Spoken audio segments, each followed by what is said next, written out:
우리에게 주신 하나님 말씀은 시편 119편 105절부터 112절 말씀입니다. 시편 119편 105절부터 112절까지의 말씀, 구약 성경 893면입니다.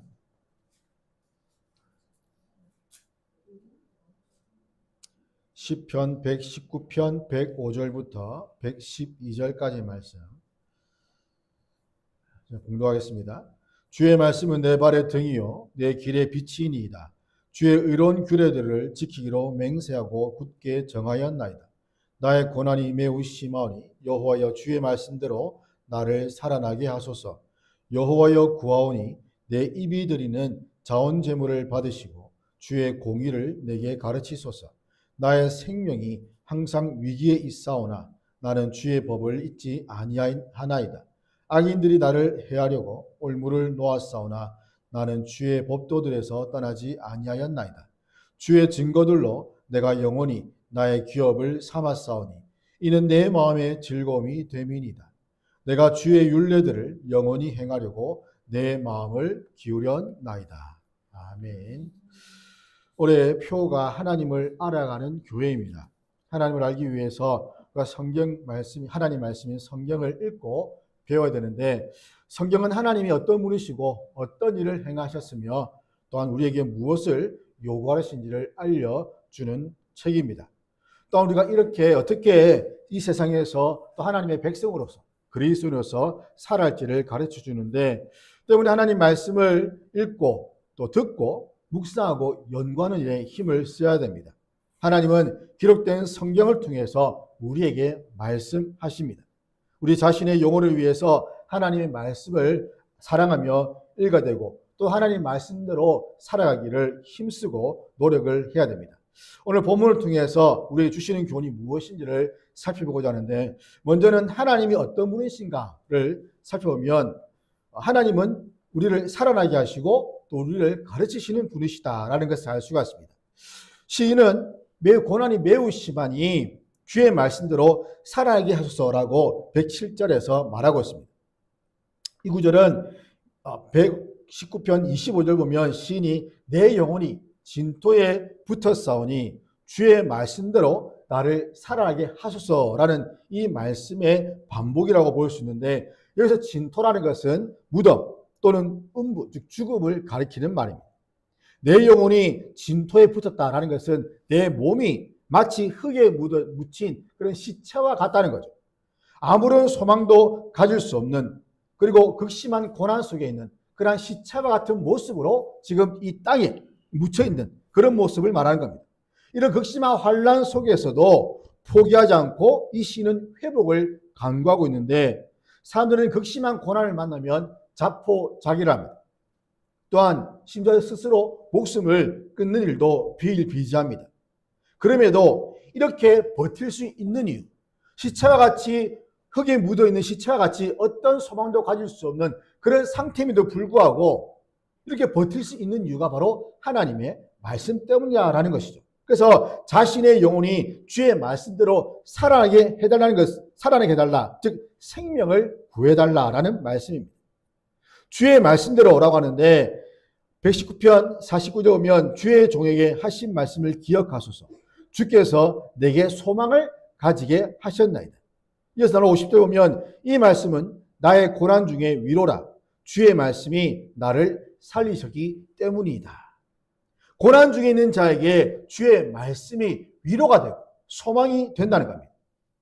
주님의 말씀이 고난 중에 있는 이 시인에게 소망을 주는 위로를 주어서 살게 했다라는 것을 말하고 있는 거죠.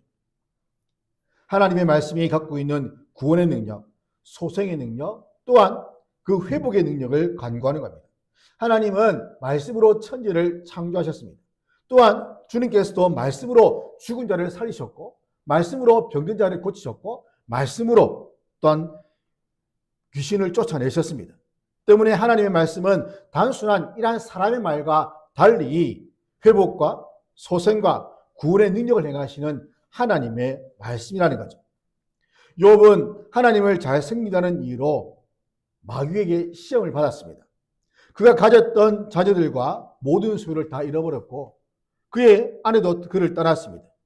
하지만 욥은 하나님을 원망하지 않았고 하나님이 모든 것을 다 주셨으니 그것을 거두가시는 분도 하나님이 아니겠냐라는 고백까지 했습니다. 그리고는 그는 있는 곳에서 인내하며 기다렸습니다. 하나님이 그를 다시 회복시켜 주실 것을 소망하며 인냈던 것이죠. 욥기 23장 12절에 내가 그의 입술의 명령을 어기지 아니하고 정한 음식보다 그의 입의 말씀을 귀히 여겼다라고 고백합니다. 하나님의 말씀을 귀하게 여겼고 그것을 지키려고 했던 것이죠. 하나님의 말씀이 이 고난 중에 있는 욥을 살리는 은혜의 수단이 된 겁니다. 그래서 그는 고백합니다. 주를 경외함이 지혜요 악을 떠남이 명철이다 라고 고백합니다. 그렇기 때문에 어떤 고난이 있을지라도 하나님의 말씀을 결코 놓아서는 안 되고 하나님의 말씀을 떠나서도 안 됩니다. 세상 사람들은 세상의 방법을 사용하라. 고난 중에 있으면 그 고난이 어떻게 왔는지를 분석하고 파악을 해서 다른 방법으로 그 고난을 벗어날 수 있도록 한번 노력을 해봐라. 한번 전문가를 찾아가서 컨설팅을 해봐라. 여러 가지 많은 방법이 있을 것이다 라는 식으로 말들을 합니다. 물론 세상의 방법은 수천 가지 수만 가지입니다. 많은 방법들이 있습니다. 그러나 그리스도의 방법은 고난 너머에 계시는 주님을 바라보는 것. 주님을 바라보고 주님이 나를 이 고난에서 건져주실 것이라는 그런 소망을 가진 것이 중요하다는 거죠. 그리고 하나님의 말씀은 고난 때문에 약해진 믿음을 강하게 하는 역할을 합니다. 하나님의 말씀은 약속이기 때문에 고난이나 어려움이 있을 때마다 말씀을 읽으면서 하나님이 계시다는 것을 우리 마음 가운데 확신할 수가 있고 그리고 반드시 이겨낼 수 있도록 하실 것을 우리가 확신할 수가 있는 것이죠. 우리 삶 가운데 여러 가지 고난과 어려움이 반드시 일어날 수밖에 없습니다. 이 죄악된 세상 가운데 저주받은 땅 가운데 이러한 고난과 어려움이 믿는 자들 향해서 항상 나타나고 있는 것이죠. 우리의 힘과 능력으로 지식으로 감당할 수 없을 정도로 지속적으로 찾아오기도 합니다. 마치 우리에게 죽음을 요구한 듯한 그런 상황 속으로 몰아가기도 합니다. 그럴 때 우리는 소망을 잃지 않을 수 있는 것은 바로 하나님의 그 능력의 말씀, 항상 있는 그 영원하신 말씀이 우리 안에 있기 때문입니다. 곧 말씀이신 그리스도께서 성령으로 우리와 함께 하시기 때문이죠. 우리가 그분 안에, 그분이 우리 안에 있음으로써 참된 연합의 기쁨을 누리기 때문입니다.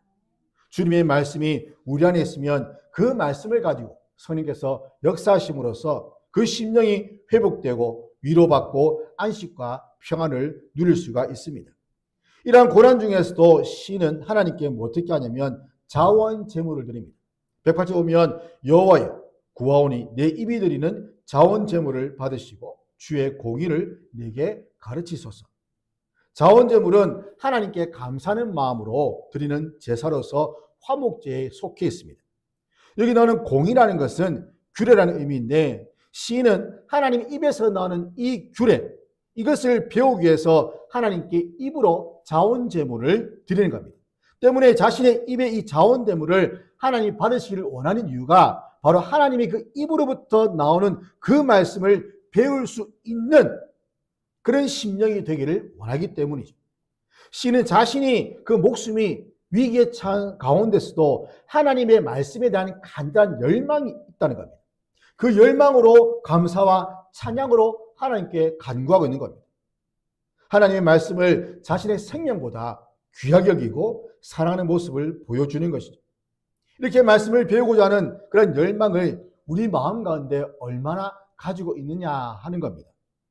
하나님의 말씀을 배우는 것이 아니라 하나님의 말씀을 마치 자신에게 복을 주는 그런 주문처럼 혹은 사용을 하고 있지는 않습니까?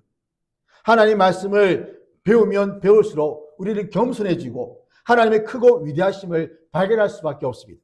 하나님의 말씀 가운데 우리를 자꾸 비추어 보면 우리의 안에 있는 허물과 우리의 어떤 부끄러움과 우리의 수치심이 드러나게 되는 것이죠. 그러니 겸손해질 수밖에 없다는 겁니다.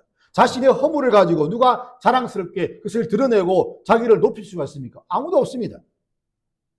때문에 우리는 말씀 앞에 서면 설수록 말씀을 배우면 배울수록 하나님의 크고 위대하심을 발견하고 우리는 그 앞에서 정말 낮은 죄인임을 발견할 수밖에 없다는 것을 보게 되는 거죠.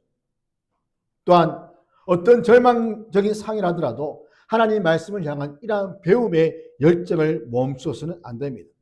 우리는 하나님 말씀을 꾸준히 들음으로 그 생긴 믿음을 가지고 힘써 하나님을 알아가야 됩니다. 말씀을 행함으로써 경건의 능력이 우리 안에 생기게 되는 겁니다. 그러므로 우리를 살리시고 우리에게 말씀을 가르치시는 하나님께 감사와 찬양을 드리는 믿음의 백성들이 되기를 주의 이름으로 축원합니다. 그럼 우리에게 주시는 교훈이 무엇인가? 먼저는 하나님의 말씀을 지킬 것을 결단해야 됩니다. 이 결단하는 것이 굉장히 중요하죠. 우리 먼저 하려면 마음 가운데 결단을 해야만 우리가 어떤 행동을 할 수가 있기 때문입니다. 자, 105절은 핵심 구절인데 시인은 하나님의 말씀이 자기 발의 등이며 가는 길에 빛이다라고 선언합니다.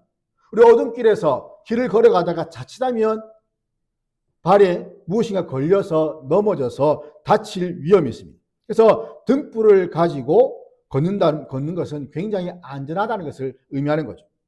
주의 말씀은 죄와 악으로 물든 이 세상의 어둠을 밝혀주는 등과 빛입니다. 누군가가 등이나 빛이 필요하다는 것을 느끼는 것은 동시에 그가 있는 그곳이 현재 어둡다라는 의미를 줍니다. 예배당에 들어올 때 불이 꺼져 있으면 불을 켭니다. 집에 들어갈 때 어두우면 불을 켭니다. 즉 내가 있는 곳이 어둡기 때문에 거기에 빛이 필요하다라는 것을 알 수가 있는 겁니다. 우리가 밥이나 음식을 간절히 원하는 것은 무슨 의미입니까? 지금 내가 배가 고프다는 거죠. 우리가 등이나 빛이 필요하는 것은 또한 우리의 현실이 어둠이라는 것을 느끼기 때문입니다. 시인은 우리가 살아가는 인생이 어둠 자체이고 혼란과 혼돈 그 자체임을 알았다는 거죠. 그래서 인생의 등이 되고 빛이 되는 무엇인가를 얻고자 했던 겁니다. 그런데 그 인생의 빛이 될 만한 존재를 발견했는데 바로 하나님의 말씀인 것이죠. 이 말씀은 어떤 말씀입니까? 태초에 하나님과 함께 계셨던 말씀입니다. 그 말씀은 하나님이십니다. 그런데 그 말씀 안에 뭐가 있었냐면 생명이 있었는데 이 생명을 뭐라고 하냐면 사람들의 빛이다라고 요한은 말하고 있는 거죠. 그래서 요한복음 1장 9절 보면 참빛 곧 세상에 와서 각 사람에게 비추는 빛이 있었다라고 말하고 있습니다. 우리의 인생에는 실패와 좌절, 근심과 역경, 배반과 배교, 괴로움과 고통, 고난 등이 수없이 일어나고 있습니다. 우리 사람들에게 때로는 배반을 당하기도 하고 원하지 않는 병이 들어서 고통을 당하기도 합니다. 또한 이러한 자녀의 어려움도 있고 여러 가지 환경적인 어려움을 겪기도 합니다. 이 모든 것이 다 어둠이라는 것이죠. 이것이 어둠이라는 것을 인식하고 인생의 어둠을 깨닫는 데서 진정한 의미의 신앙의 여정이 시작된다고 볼 수가 있는 겁니다. 철학적 보면 크리스천이 자기 등에 짐이 진 것을 깨달았을 때에 비로소 그때부터 그의 신앙의 여정이 시작되었습니다. 그리고 성경을 펴서 생명이라고 외치는 겁니다. 이처럼 내 안에 정말 빛이 필요하다. 내 안에 정말 생명이 필요하다. 이것을 깨달을 때에 비로소 그때부터 우리의 신앙의 여정이 시작되는데 그러나 이러한 비참하고 절망적인 사항을 깨닫는 사람이 없다는 겁니다. 스스로 깨달을 수가 없다는 거죠. 그것을 깨닫게 되는 것도 하나님의 은혜라는 겁니다. 지금 나에게 빛이 비춰지는지 그냥 어둠에 쌓여 있는지 전혀 깨닫지 못하는 그런 상황에서 정말 하나님께서 그에게 은혜를 베풀어 주셔서 그 빛을 알게 될 때에 비로소 그는 그 빛을 찾기 시작하고 그 빛을 쫓아가기 시작한다는 겁니다. 우리는 어둠을 깨닫게 하시는 하나님의 은혜를 알고 하나님이 비추시는 그 말씀의 빛을 따라서 우리의 인생의 길을 바르게 걸어가야 됩니다. 또한 빛을 품고 사는 사람은 빛을 낼 수밖에 없습니다. 빛이신 그리스도를 마음에 모시는 사람은 그리스도의 그 빛을 낼 수밖에 없는 거죠. 고린도서 보면은 우리가 보배로운 그 보배를 닮은 질그릇과 같다고 바울이 고백을 하는데 우리 인생은 예수 그리스도를 담고 있는 그릇들입니다. 그 그릇에 비할 수 있기 때문에 그 빛이신 그리스도께서 우리 안에 계시면 우리는 그 빛을 바깥으로 발산할 수밖에 없는 겁니다. 그래서 주님께서 뭐라고 하십니까? 너희는 세상의 빛이다. 우리 선한 행실을 통해서 빛을 발해야 되고 절대 선이신 참 선이신 하늘 아버지를 영화롭게 해야 되는 그런 사명을 가지고 있습니다. 또한 에베소서 2장 8절 보면 너희가 전에는 어둠이더니 이제는 주 안에서 빛이라 빛의 자녀들처럼 행하라. 또한 베드로전서 2장 9절 하반절 보면 이는 너희를 어두운 데서 불러내어 그의 귀한 빛에 들어가게 하신 이의 아름다운 덕을 선포하게 하려 하심이라. 우리는 어둠이었는데 이제는 빛이 되었습니다. 주님 안에서 빛이 되었습니다. 우리를 어두운 데서 불러내신 그 주님의 그 하나님의 그 덕, 어둠에서 불러내서 그 귀한 빛, 그 구원의 빛으로 들어가게 하신 그 하나님의 덕을 선포하기 위해서 우리를 하나님의 백성으로 삼으신 것이죠. 때문에 등과 빛인 하나님 말씀이 없는 세상은 그 자체가 어두운 뿐이라는 것을 깨달아야 됩니다. 하나님의 말씀이 없는 우리 인생은 어둠과 같은 절망과 저주뿐입니다. 그럴 때 우리는 참으로 인생의 빛을 갈망하게 되고 빛이신 하나님과 그분의 말씀을 붙들고 구원을 향해서 그 생명을 향해서 나아가게 되는 겁니다. 이어 시인은 주의 의로운 규례들을 지키기로 맹세하고 굳게 정했다라고 고백합니다. 하나님 말씀이 등이요 빛이라는 것을 경험했기 때문에 이 말씀의 가치를 깨달은 거죠. 이 등과 빛인 하나님 말씀이 없이는 내 인생은 어디로 갈지 알지 못하고 어느 방향에서 나갈지 알지 못하기 때문에 이것이 나에게 정말 필요하다. 이것은 그 무엇과도 바꿀 수 없는 절대적인 가치를 가지고 있다는 것을 깨달은 겁니다. 때문에 우리는 하나님의 말씀을 경험해야 됩니다. 하나님의 말씀을 경험해야만 이 말씀을 내가 지키기로 맹세를 할 수 있는 겁니다.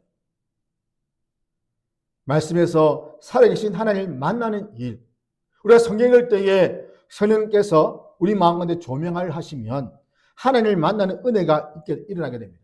그러면 참된 변화가 일어나는 것이죠.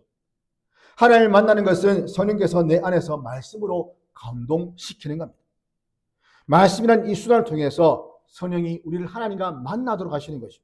그래서 말씀을 거부하는 것은 곧 하나님을 거부하는 것과 같다라는 겁니다.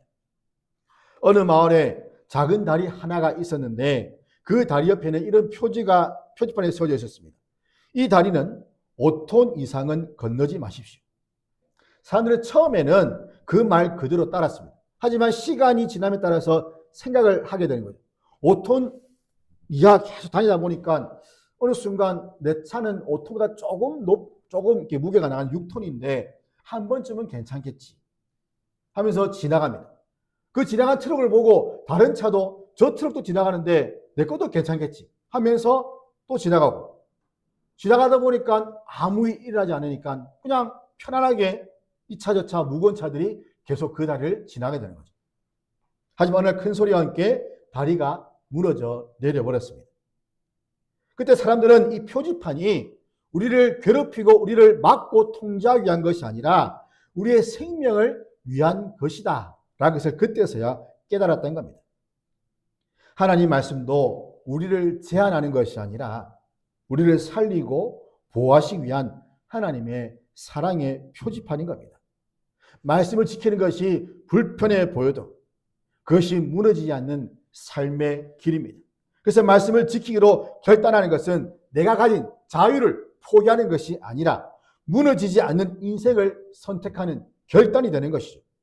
때문에 우리는 주님, 내 생각보다 주의 말씀이 옳습니다. 그 말씀을 내가 따르겠습니다. 라는 고백을 해야 됩니다. 하나님을 사랑하는 자들은 그분의 말씀이 결코 무거운 것으로 여기지 않고 거부하지 않습니다. 하나님의 말씀은 우리를 구원으로 인도하는 지도와 같습니다. 그러므로 하나님의 말씀을 삶의 등과 빛으로 삼아서 우리의 눈을 멀게 하는 모든 어둠을 몰아내고 빛이신 주님만을 따라가는 저와 여러분 되기를 주의 이름으로 축원합니다. 그 다음은 항상 범사에 하나님 말씀을 잊지 않고 떠나지 않아야 됩니다. 시인은 비록 자신이 지금 생명의 위기 가운데 있지만 주의 법을 잊지 않았다. 자, 우리 몸이 힘들면 어려우면 특히 생명의 위기가 온다면 그 모든 것들을 다 잊어버릴 수밖에 없습니다. 왜냐하면 모든 초점들이 다 자기에게로 향하기 때문이죠. 근데 시인은 내 생명, 자기 생명이 위험 가운데 있음에도 불구하고 하나님의 법을 잊지 않았다. 왜냐하면 하나님 말씀이 자신의 생명보다 귀중한 것으로 고백을 하기 때문입니다. 심지어 악인들이 자신을 덮치려고 덫을 놓았어도 주의 교훈에서 떠나지 않았다라고 고백합니다. 자, 이 사실을 통해서 시인이 하나님 말씀에 얼마나 붙들려 있는가를 알 수가 있는 거죠. 우리가 때로는 피곤하고 또 어떤 일이 생기면 하나님 말씀을 읽기를 중단을 하는 것이 굉장히 쉽습니다. 그리고 또 뒤로 미루기도 하죠. 말씀을 읽는 중이라도 뭐 어떤 일이 생기면 그것을 멈추고 때로는 나가기도 합니다. 그러다 보니까 하나님 말씀이 항상 나보다 또 가족보다 또는 다른 어떤 일보다 항상 뒤에 있는 거예요. 왜냐하면 하나님 말씀은 늘 우리 곁에 있기 때문에 항상 이것을 언제든지 읽을 수 있다고 생각하기 때문입니다. 우리 부산은 바다가 있잖아요. 그 버스를 타고 가다 보면은 뭐 이제 예전 일인데 버스를 타고 가는데 교회 가는데 뭐 서울에서 이제 여자들이 내려와서 막 바다가 이쁘다, 다리가 어떻게 뭐 막 얘기하더래요. 우리는 늘 이 상류로 지나가는데 그 사람들은 어쩌다 휴가 때 한번 내려와서 바다를 보고 다리를 보고 또 여러 가지 이 뭐 경치를 보니까 굉장히 좋다는 겁니다. 항상 곁에 있는 사람들은 그것을 소중한지를 잘 모른다는 거죠. 늘 옆에 있고 늘 있으니까 그냥 당연시 여기는 경우가 많다는 겁니다. 하나님 말씀이 예전에는 중세시대 때는 또는 초대교회 때는 이 말씀이 이렇게 책으로 만들어진 것이 아니라 교회에 가야만 하나님 말씀을 들을 수가 있는 그런 상황 속에서 그 말씀이 얼마나 귀하게 여겨지겠습니까? 우리가 교회를 가서 예배를 드릴 때 하나님 말씀을 들을 수 있으니까 당연히 교회 가기를 사모하고 언제 우리가 말씀을 듣나 하는 그런 마음이 생길 겁니다. 그래서 매일 또는 하나님 말씀을 가지고 또 칼빈은 매일같이 이 말씀을 또 강론을 했다고 합니다. 어쨌든 중요한 것은 하나님 말씀이 우리의 삶의 어떤 부분보다 뒤처져 있고 뒤에 놓여져 있다는 것, 이것을 우리가 부인할 수 없는 사실입니다. 다니엘과 세 명의 친구들이 자신의 생명이 위험처에 있을 때 있음에도 불구하고 하나님 말씀을 철저하게 지켰음을 우리는 보게 됩니다. 사드락과 메삭과 아벤느고는 왕이 세운 그 신상 앞에 절하지 않으면 너희들은 죽는다. 불에 들어가 죽는다. 이런 말씀을 했음에도 불구하고 그들은 절하지 않았고 그리고 훨씬 더 뜨거운 7배나 뜨거운 풀불에 들어가게 됩니다. 다니엘을 시기하던 신하들이 다니엘의 흠을 잡으려고 그리고 책 잡으려고 했지만 그에게 어떤 흠도 책 잡을 일도 없음을 보았습니다. 그러니 다른 신이나 사람에게 기도하는 것을 금합시다 라는 금령을 내렸고 하지만 다니엘은 기도하는 것을 멈추지 않았습니다. 그것을 빌미로 다른 신하들이 다니엘을 사자굴에 던져버렸습니다. 하지만 다니엘과 그의 세 친구들이 사자굴과 풀불에 떨어졌을지라도 그들은 죽지 않았습니다. 몸에 어떤 해도 입지 않았습니다. 그들은 자신의 생명의 그 위험 앞에서도 하나님의 말씀을 잊지 않았고 떠나지 않았던 겁니다. 하나님을 사랑하는 사람들은 하나님이 자신의 생명들을 지키고 보존할 것을 믿는 자들입니다. 그러기에 어떤 상황에서라도 하나님의 말씀을 붙드는 것이죠.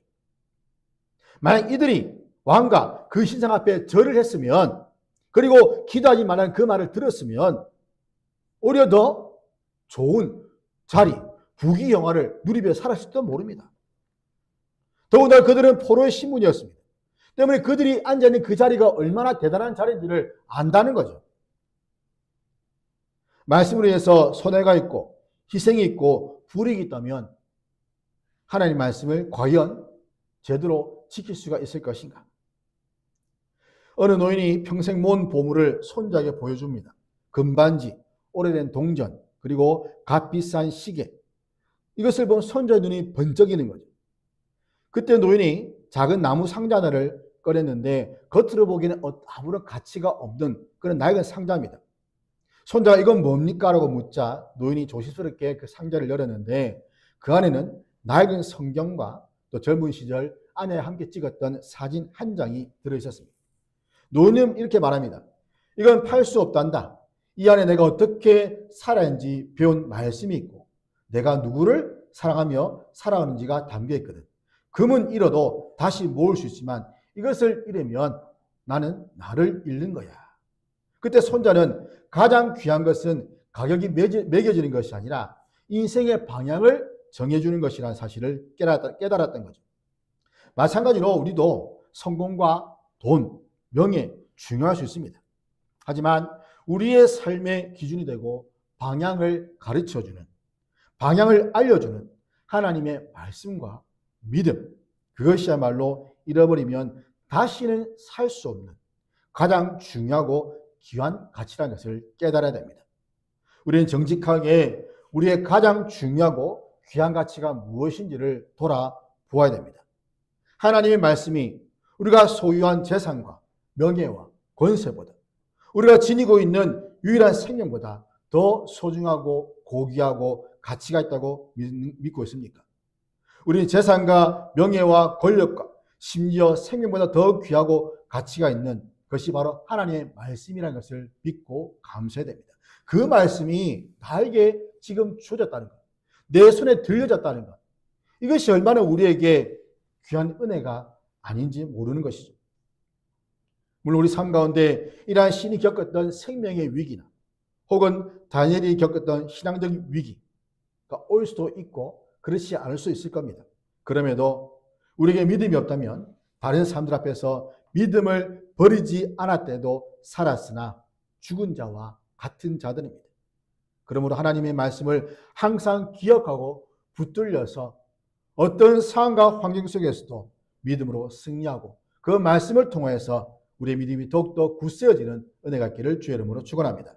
마지막은 하나님의 말씀을 즐거워하며 마음을 기울여야 되는데 시인은 주의 교훈을 영원히 자신의 기업으로 삼겠다라고 합니다. 그것이 자신의 마음의 즐거움이 된다고 고백하는데 신의 눈에 보이는 재물이나 또 땅의 가치보다 이 하나님의 그 말씀의 가치가 더 중요하다라는 것을 보게 되는 거죠. 119편 시사져 오면 내가 모든 재물을 즐거움 같이 주의 증거들의 도를 즐거워하였나이다 라고 말하고 있습니다.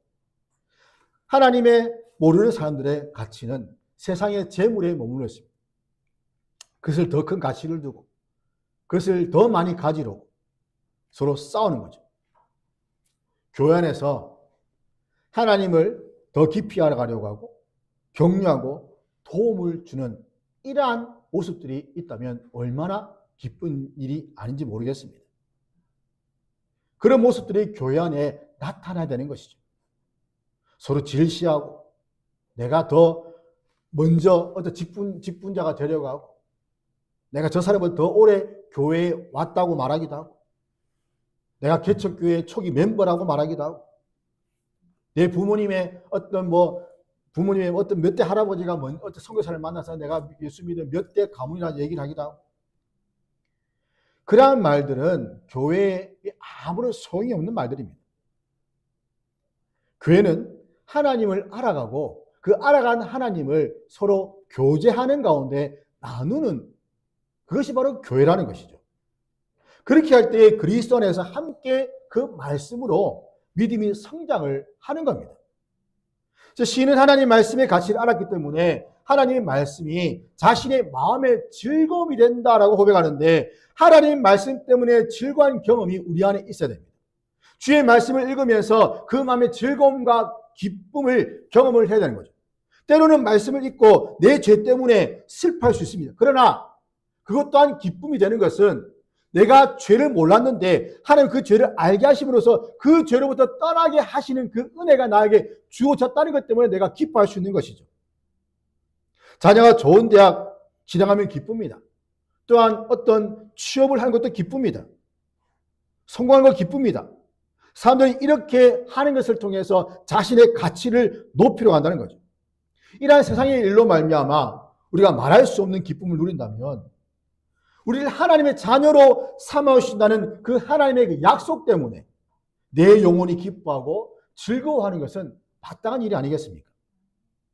우리의 자녀들의 신앙을 현실을 돌아보고 그들이 하나님과 그분의 말씀을 얼마나 소중히 여기고 있는지를 우리는 점검해 보아야 됩니다. 하나님 말씀을 최고의 유산으로 여기고 있고 그 말씀 안에서 자라고 있는지를 점검을 해야 되는 거죠.